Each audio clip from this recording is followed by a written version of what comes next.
بسم اللہ الرحمن الرحیم كلا بل تحبون العاجلة وتذرون الآخرة وجوه يومئذ ناظرة إلى ربها ناظرة۔ کیا یہ انکار اس لیے ہے کہ قیامت ناقابل فہم ہے؟ ہرگز نہیں، یہ اس لیے ہے کہ تم دنیا کو پسند کرتے ہو اور آخرت کو چھوڑ دیتے ہو۔ بہت سے چہرے اس روز شاداب ہوں گے، وہ اپنے رب کی رحمت کی طرف دیکھ رہے ہوں گے۔ گزشتہ درس میں ہم نے آیت نمبر 20 اور 21 کے الفاظ کے معانی اور ان دو آیات کا پیغام آپ کی خدمت میں عرض کر دیا تھا۔ آیت نمبر 22 کے الفاظ کے معانی کی طرف توجہ فرمائیں۔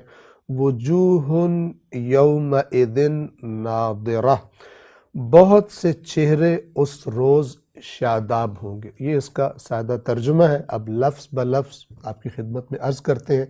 پہلا لفظ ہے وجوہ، یہ جمع ہے، اس کا واحد ہے وجہ۔ وجہ کے بنیادی حروف واو، جیم اور ہا ہے، اور وجہ عربی زبان میں کہا جاتا ہے چہرے کو۔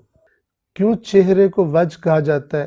اس لیے کہ جب انسان کسی کی طرف رخ کرتا ہے، کسی کی طرف منہ کرتا ہے، تو سب سے جو آگے چیز ہوتی ہے، جو سامنے چیز ہوتی ہے، وہ اس کا چہرہ ہوتا ہے۔ تو اسی مناسبت سے کسی بھی چیز کے، نہ فقط انسان کے بلکہ کسی بھی چیز کے اس حصے کو کہ جو سامنے ہو، اس کو اس چیز کا وجہ کہا جاتا ہے۔ وہی واو، جیم اور ہا۔ یہاں پر لفظ آیا وجوہ، یعنی چہرے۔ کن کے چہرے؟ ظاہر ہے کہ قیامت کے دن کی بات ہو رہی ہے۔ قیامت کے دن اللہ تبارک و تعالی قیامت کے دن کا منظر یہاں پر بیان فرما رہا ہے کہ تم جو آخرت کو کم اہمیت سمجھ کر چھوڑے رکھتے ہو اور دنیا کے پیچھے دوڑ رہے ہو، دنیا سے محبت کرتے ہو، اس دن کو یاد کرو، اس کو نہ جھٹلاؤ۔ اس دن نے آنا ہی آنا ہے، اور پھر تمہیں بہت پچھتاوا ہوگا کہ اگر تم نے ہماری کتاب میں کی گئی باتوں کو شک اور تردید کی نگاہ سے دیکھا۔ یہ ہم نے اتنی بڑی کائنات خلق کی ہے، یہ ہم نے بے مقصد اور بیہودہ خلق نہیں کی، جیسے کسی سورہ قیامت میں بھی آگے یہ بات اللہ تبارک و تعالیٰ فرمائے گا کہ تم سمجھتے ہو تمہیں ایسے ہی چھوڑ دیا جائے گا، تم بے مقصد پیدا کیے گئے ہو۔ تو یہاں فرمایا جا رہا ہے کہ جب وہ قیامت آئے گی تو منظر کیا ہوگا؟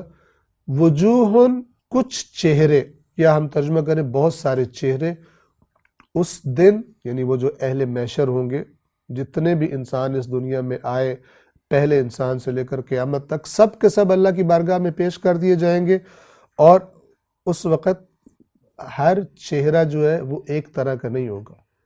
کچھ چہرے سرسبز و شاداب ہوں گے، خوبصورت ہوں گے، کھلے ہوئے ہوں گے، تر و تازہ ہوں گے۔ تو ان چہروں کا تذکرہ ہے وجوہ، کچھ چہرے یا بہت سے چہرے، یومئذ، اس دن، یوم یعنی دن، اذن اس دن۔ یہ اذن جو ہے یہ اشارہ کر رہا ہوتا ہے کہ جس دن کی بات ہو رہی ہے اس دن، یومئذ اس دن، ناظرۃ، ناظرہ، نون، ضاد اور را اس کے بنیادی حروف ہیں، اور نون، ضاد اور را کا جو اصل معنی ہے وہ ہے کسی چیز کا تر و تازہ ہونا، شاداب ہونا، خوبصورت ہونا۔ مثال کے طور پر اگر درخت کی ٹہنی سرسبز و شاداب ہو تو عربی زبان میں یہی نون، ضاد اور را کا لفظ اس کے لیے استعمال کیا جاتا ہے۔ قرآن مجید میں سورہ مطففین میں اللہ تبارک و تعالی نے فرمایا تعرف فی وجوہہم نضرۃ النعیم، کہ تو ان کے چہروں پر نعمتوں کی شادابی دیکھ رہا ہوگا، یعنی قیامت کے دن جن کو اللہ نے اپنی نعمتیں عطا کر دی ہوں گی، ان نعمتوں کے اثر، ان نعمتوں کے ملنے کے بعد جو ان کے چہرے بتا رہے ہوں گے کہ ان کو کتنے انعام سے نوازا گیا ہے، تو وہ چہرے اتنے کھلے ہوئے ہوں گے، اتنے سرسبز و شاداب ہوں گے کہ وہ نعمتوں کی شادابی اور نعمتوں کی تر و تازگی تو ان کے چہروں پر دیکھے گا اور اس کو تو پہچانے گا۔ یہ ہم دنیا میں بھی دیکھتے ہیں۔ فرض کریں کسی غریب آدمی جس کے پاس پیسے نہیں ہیں، اچانک اس کو بتایا جائے تیرا مثال کے طور پر 10 کروڑ روپے کا انعام نکل آیا، تو اس کا چہرہ کیسے کھلے گا؟ اس کے چہرے کا ایک ایک حصہ وہ اس خوشخبری کے اثر میں کھل جائے گا۔ اس کی آنکھیں، اس کے رخسار، اس کے لب، سارے چہرے پر اس ملنے والی نعمت اور اس انعام کا اثر دیکھا جا سکے گا۔ اسی طرح قیامت کے دن اللہ فرماتا ہے تعرف فی وجوہہم نضرۃ النعیم، کہ تو قیامت کے دن ان کے چہروں پر نعمتوں کی شادابی دیکھے گا، پہچانے گا۔ ان کے چہرے بتا رہے ہوں گے اللہ نے انہیں کتنی نعمتیں دی ہیں۔ بس وہاں پر لفظ ہے نضرہ اور یہاں پر ہے ناظرہ۔ ناظرہ اسے کہتے ہیں کہ جس پر نظرہ ہو، موجود ہو۔